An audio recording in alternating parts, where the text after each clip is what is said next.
Hello friends, income tax के cases की series में आज जो केस हम डिस्कस करेंगे वो फिर दोबारा एक केस है जो कि डिमोनेटाइजेशन के केसेस से रिलेटेड है। डिमोनेटाइजेशन का पीरियड जो कि प्रीवियस ईयर 16-17 था और असेसमेंट ईयर 17-18 था, उन केसेस के अंदर जहां पर असेसी ने कैश डिपॉजिट का जो कारण बताया वो कैश सेल्स को बताया, और कई जगह असेसीज ने ये प्ली लिया कि जो कैश सेल्स है वो अक्टूबर 2016 में हुई, तो उन केसेस में असेसिंग ऑफिसर्स ने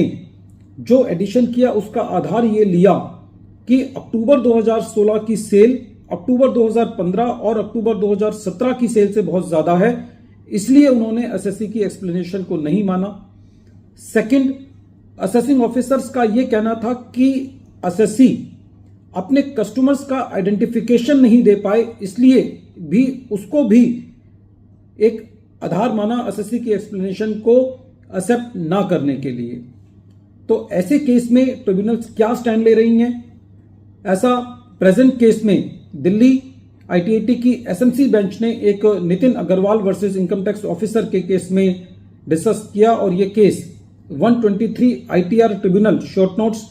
33 पर रिपोर्ट हुआ और इस केस का जजमेंट 23 अक्टूबर 2024 को आया। प्रेजेंट केस असेसमेंट ईयर 17-18 से रिलेटेड है। असेसी ने अपने बैंक में कुछ कैश डिपॉजिट किया था, जिसमें से असेसिंग ऑफिसर ने 19,50,000 असेसी की इनकम में सेक्शन 68 के अंदर ऐड किया। असेसी ने ड्यूरिंग द असेसमेंट प्रोसीडिंग्स सारे डॉक्यूमेंट्स दिए, जिसके अंदर स्टॉक रजिस्टर था, सेल रजिस्टर था, परचेज रजिस्टर्स था, कैश बुक थी,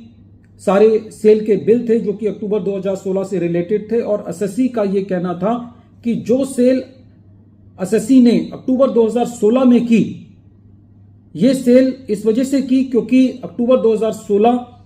में दिवाली का टाइम था, लोगों ने दिवाली के टाइम में लोग ज्यादा सोना खरीदना पसंद करते हैं और इस चीज को आधार लिया। लेकिन असेसिंग ऑफिसर ने यह कह के एडिशन किया कि असेसी उन कस्टमर्स का आइडेंटिफिकेशन तक नहीं दे पाया जिनको असेसी ने सेल की है, और बिना बुक्स ऑफ अकाउंट्स रिजेक्ट किए असेसी का एडिशन किया। जब यह मैटर ट्रिब्यूनल के पास गया तो ट्रिब्यूनल का यह कहना था कि प्रेजेंट केस के अंदर जो सबसे पहले असेसिंग ऑफिसर ने अपना काम नहीं किया वो ये था कि किसी कोजेंट रीजंस की वजह से बुक्स ऑफ अकाउंट्स को रिजेक्ट नहीं किया, और जो भी दस्तावेज असेसी ने सबमिट किए, वो स्टॉक रजिस्टर था, चाहे वो असेसी की सेल रजिस्टर था, परचेज रजिस्टर था, डेटर्स की डिटेल थी, क्रेडिटर्स की डिटेल थी, उनके अंदर कोई भी डिस्क्रिपेंसी नहीं पाई। और खाली अक्टूबर 2016 के अंदर असेसी ने कोई एबनॉर्मल सेल की है या कुछ कस्टमर्स को आइडेंटिफाई नहीं किया गया, खाली इसको बेस लेकर के असेसी का एडिशन नहीं किया जा सकता। ट्रिब्यूनल का यह कहना था कि ये वेग ग्राउंड्स हैं असेसी का एडिशन करने के लिए, और ट्रिब्यूनल का यह कहना था कि जहां पर असेसी एक डायरेक्ट कोरिलेशन बना पाया है स्टॉक मूवमेंट में और कैश सेल्स को लेकर के या कैश डिपॉजिट को लेकर के, ऐसे केस में असेसी का एडिशन सेक्शन 68 के अंदर नहीं किया जा सकता। सेक्शन 68 का एडिशन कैश क्रेडिट के लिए किया जाता है, ना कि ट्रेड क्रेडिट के लिए, और कहीं पे भी असेसिंग ऑफिसर ने असेसी की सेल को रिजेक्ट नहीं किया है। और जो कैश सेल्स हैं वो इसलिए भी इंक्रीज हुई क्योंकि डिमोनेटाइजेशन के पीरियड के दौरान जितने भी कस्टमर्स थे या जो लोग थे उन्होंने गोल्ड के अंदर इन्वेस्ट करना ठीक समझा। तो क्योंकि प्रेजेंट केस में जो असेसी था उसका व्यापार गोल्ड ज्वेलरी का था, तो ऐसे केस में जो भी असेसिंग ऑफिसर ने एडिशन किया गलत प्रिजम्पशन पर